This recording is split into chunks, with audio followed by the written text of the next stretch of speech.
Right, so while I'm at it, it's I should probably go to sleep, but I'm just gonna do another quick video. This is I'm gonna try to explain how I got into the darkness, like how I got to that shamanism and all that stuff. Um, and I don't know if it's worth. I mean, I don't know if it's worth even discussing, but there's some milestones in my life that were kind of stepping stones on the path to get me to this place of darkness. One thing I remember when I was a little child, maybe under 10 years old, a woman gave me we were like on the beach in Ukraine on a river or a lake or something, and this woman gave me a book on yoga. And this is like it's very strange, I think, for for a woman to give an 8 or 9 year old kid a book on yoga. I think it's not common. So from this book on yoga, I learned postures, and I learned also some kind of different things, that the cleansing yoga things, and like pretty advanced stuff. Actually, I learned pretty advanced stuff. I could do my handstands and all kinds of different postures. This is probably before I was 10 years old. So that stands out just because it's unusual.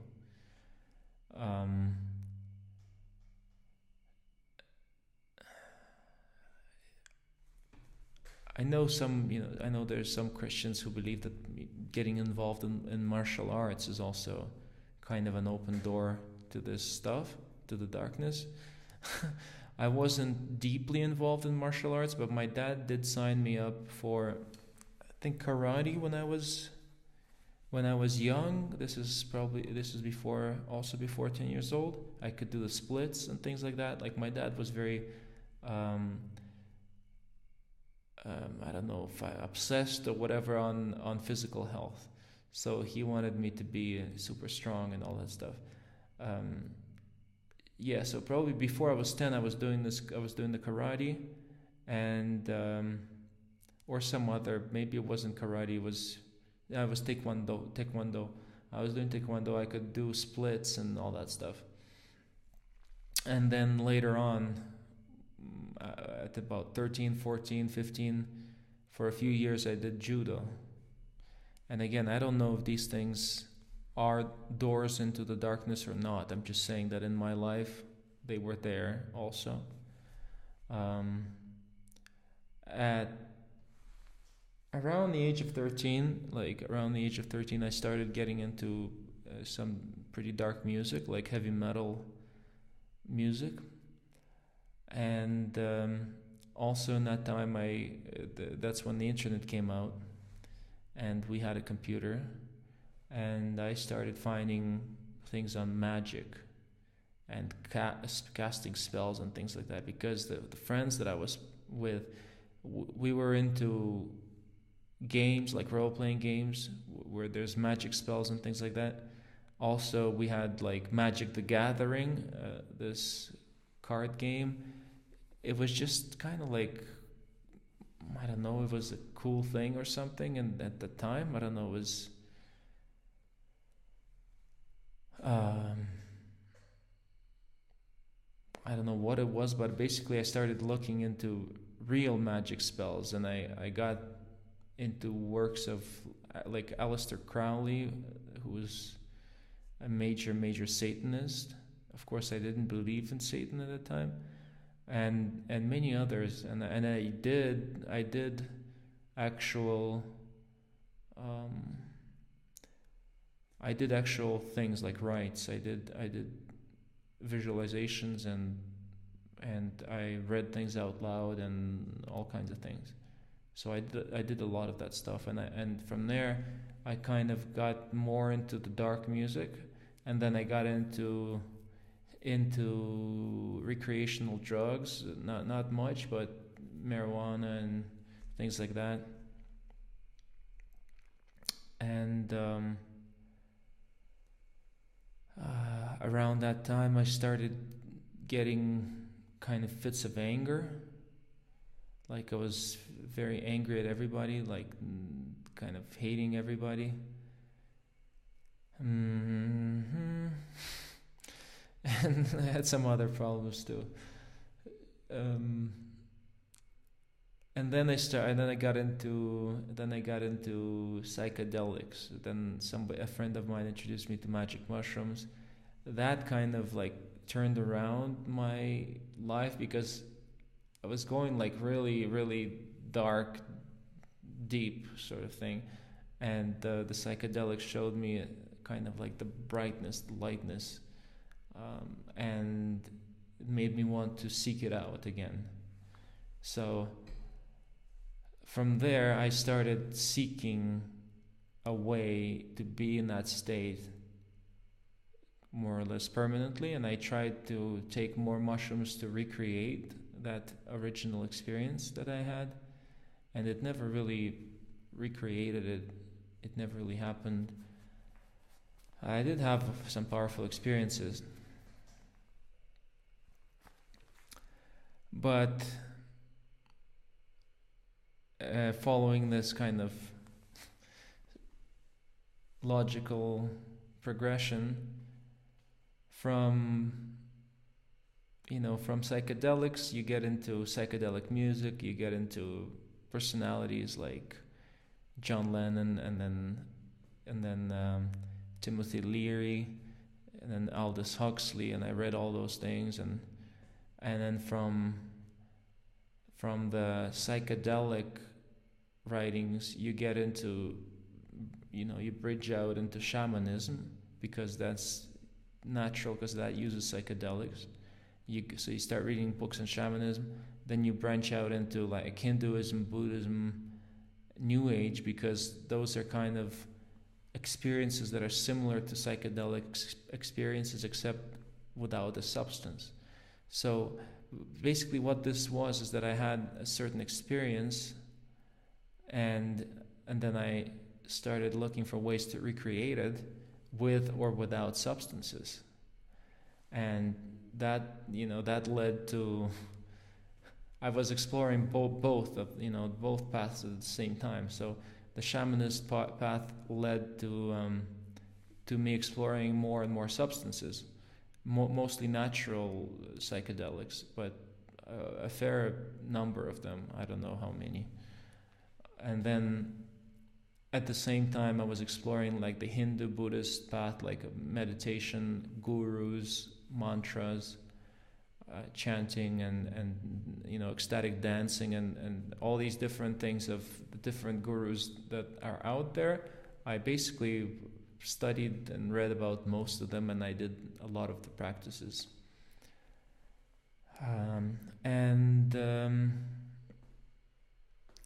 then it got to a point where it was either on those two paths, one goes to India and one goes to the Amazon, right? Because the path that doesn't use psychedelics goes to India, even though they use hashish and things like that in certain Shiva sects, and the other one goes naturally to Amazon. So I got to this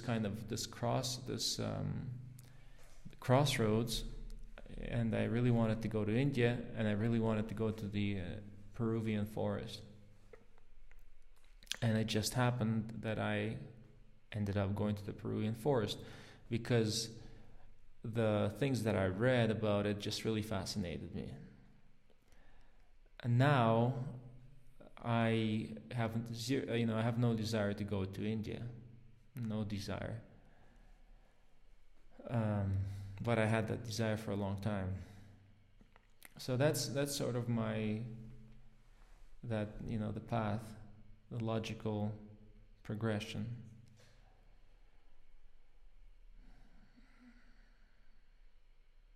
And I guess I'll mention a few more things along the way. For a number of years I was, when George Harrison died, being a fan of the Beatles, I started to research him. I learned about the Hare Krishnas. I started doing the mantra, and I did the mantra by myself, and I followed their teachings for about 6 months or 3 months or something. I didn't know that they still existed. Then I found out that they still existed. So I went in Toronto, I went to India Town to buy some pictures and things like that and some paraphernalia, whatever. So while I was taking that walk, going to India Town, I met a Chinese man. And this Chinese man, at the time, I didn't have, the Hare Krishnas, they have their beads. They have a little bead, and then they have the beads that they chant on. So I didn't know where to buy them, so I didn't have those beads, but I had like these big Buddhist beads, black beads that are totally different. And I chanted my mantra on those. So while I was walking to India Town, I don't know how this happened, but a Chinese guy started talking to me, like an older man, in his 40s or something, late 30s, 40s. He started talking to me and he said, where are you going? I said, I'm going to India Town. And he said, what are these beads for? And I say, it's like none of your business. I wasn't very nice to him. And he says, do you chant the mantra on those beads? And I said, I do. And he's like, what mantra do you chant? And I said, it's a secret. Like, I'm not going to tell you. And he's like, do you chant the Hare Krishna mantra? I said, like, yeah, I do, actually. And he's like, well, there's a temple. And he told me where the temple was and everything. And then I said, anyway, I didn't want to talk to him, so I picked up my pace and I kind of like thanked him and walked. And then after 10 or 15 minutes, I turned around and I saw that the guy was still like right behind me. And he's like, we meet again, isn't it funny? And I said, like, no, you're like following me, man. Like, how would we not meet again if you're following? You're like right behind. And he said, he pointed to a window and there was a sign that says Jesus loves you. And he said, look. And he pointed to the sign that said Jesus loves you. And I didn't want to talk to him. I kind of, I separated myself from him and just took off. So, one milestone. After that, I was for I don't know how many years. From that time until my Peru experiences, like 5 years maybe, I was very involved in the Hare Krishna temple. Then also when I went to university, I met another Chinese guy who invited me to Bible study. And I think he came up to me and he said something like, if you die, like, are you going to go to heaven? Like, do you know who God is? And I said, in fact, I do. I had an experience with God because I had these psychedelic experiences. I felt like I knew everything. And like, yeah, I'm going to go to God and, be with God in heaven and everything. I'm not even afraid of dying. I told him. So he invited me for a Bible study. Like, we read, like, the first chapter of Genesis or something, like the first, maybe the first and the second. Like, we read it, but he was the kind of guy who just like reads it literally. Like, he doesn't go into the deeper aspects of the word. And I read it and kind of like, okay, I read it, like I didn't feel like I got much out of it. And then he was very nice. He was inviting me to his house and whatever to study. And I wasn't used to people being so nice, so I separated myself from him.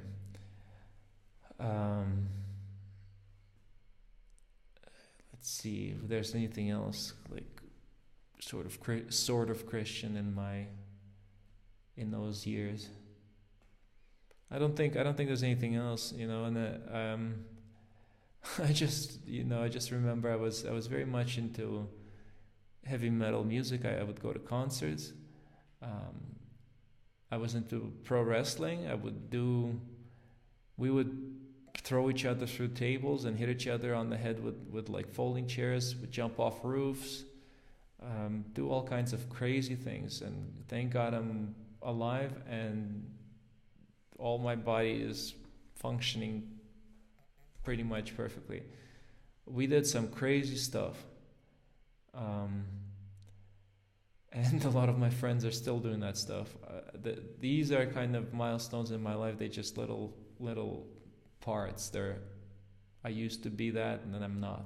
You know what I mean? I'm not, got nothing in common with that anymore. You know, it's just like I'm a different person.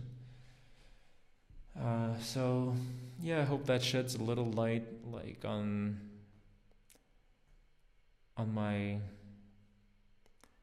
my journey into darkness, and would help you understand,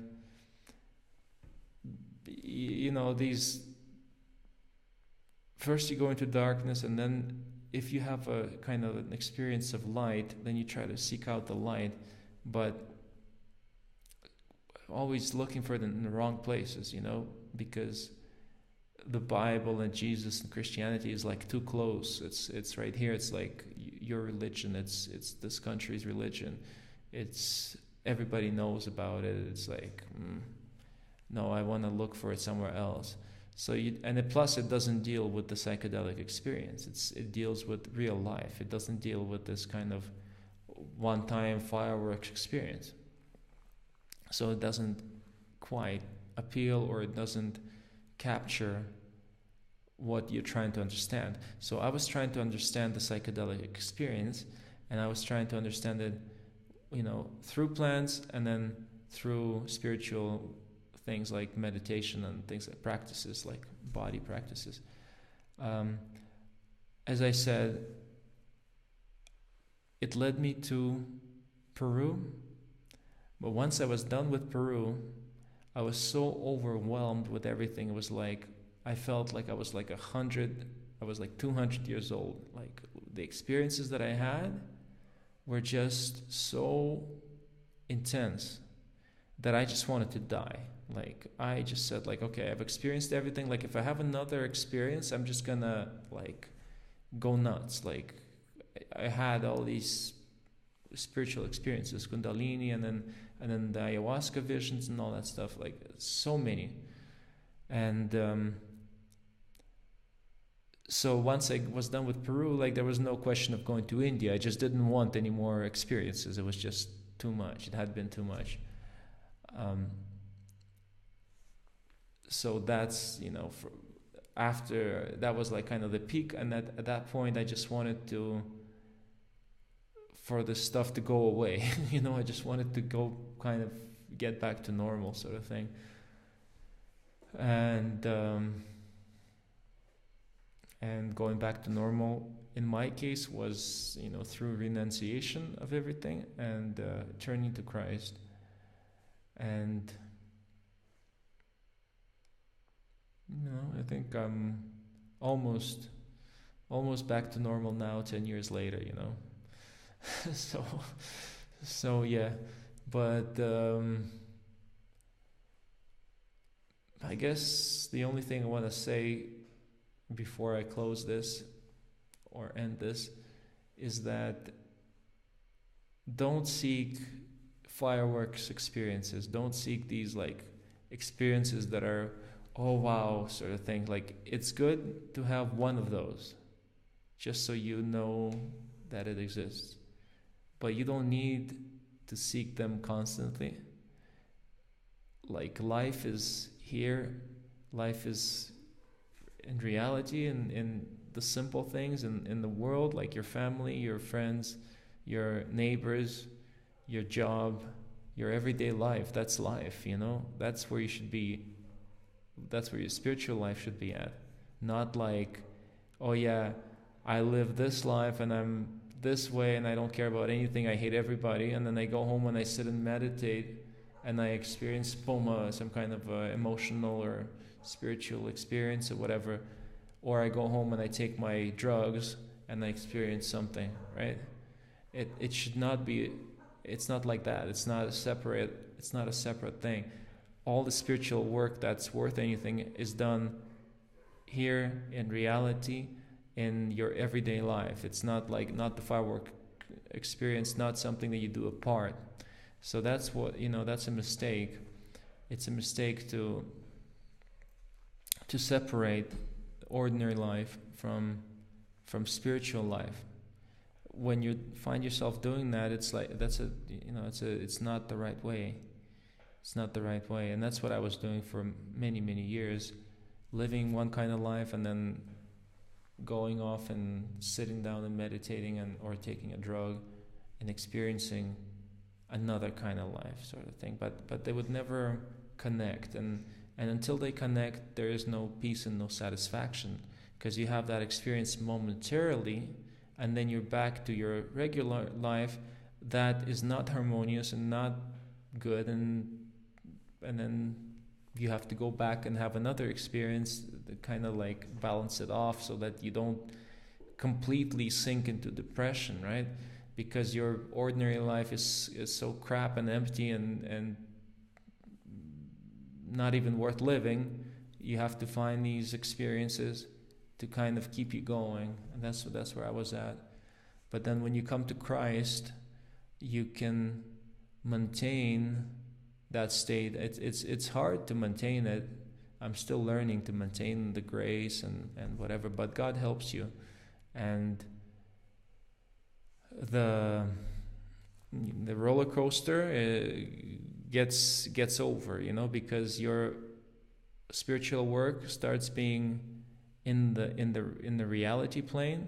Like, you start actually not separating, but incorporating, prayer into your life, and incorporating certain ways of thinking and ways of acting into your regular life, and that brings stability, and then there's no emotional roller coaster. But to do that, we have to change ourselves and live according to the teachings of Jesus Christ and the apostles and the Christian fathers, and try to live in holiness, and then the peace comes. And until we do that, I don't know. I did so many different paths and things, and spiritual ways. I can't even, I don't want to go through them all. There's so many, and I did not find that peace. Like, it was always the roller coaster. But yeah.